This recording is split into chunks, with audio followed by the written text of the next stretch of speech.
వరంగల్ జిల్లా హనుమకొండ 1000 స్తంభాల గుడి ప్రసిద్ధి చెందింది. 1000 స్తంభాల గుడి ప్రాచీన వైభవాన్ని, అద్భుత శిల్ప సౌందర్యాన్ని చాటుతూ ఈనాటికి చారిత్రక దర్పాన్ని ప్రదర్శిస్తూ ఉన్నప్పటికీ శిథిలావస్థకు చేరుకుంటోంది.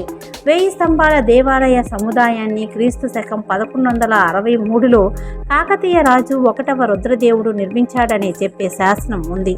ఈ గుడి 1000 స్తంభాలతో నిర్మితం కావడం మాత్రమే కాకుండా ఇక్కడ మరొక విశిష్టత ఉంది. ఈ స్తంభాలపై నాణేలతో కానీ ఏదైనా లోహంతో కానీ తాకించినట్లయితే సప్తస్వరాలు లయబద్ధమైన మధురమైన సంగీతం వినిపిస్తుంది. 1000 స్తంభాల గుడి త్రికూటాత్మకంగా ఉంటుంది.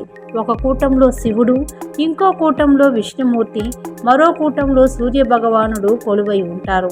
1000 స్తంభాల ఆలయం మొత్తం నిర్మాణం నక్షత్ర ఆకారంలో ఉంటుంది.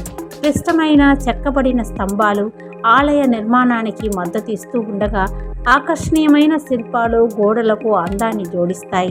1000 స్తంభాల ఆలయ అందానికి మరింత అందాన్ని చేకూర్చేది దాని చుట్టూ ఉన్న బాగా నిర్వహించబడిన తోటలో వివిధ చిన్న శివలింగాలు కూడా చూడవచ్చు. తుగ్లక్ రాసవంశం దండయాత్ర సమయంలో 1000 స్తంభాల ఆలయం చాలా వరకు దెబ్బతింది.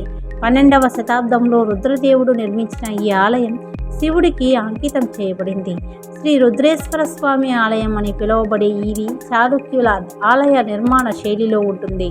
ఈ ఆలయంలో శిల్ప సంపద ఇప్పటికీ సజీవంగా దర్శనమిస్తుంది. శిల్పకళల్లోని పద్మాలు, ఏనుగులు ఎంతో అద్భుతంగా ఉన్నాయి.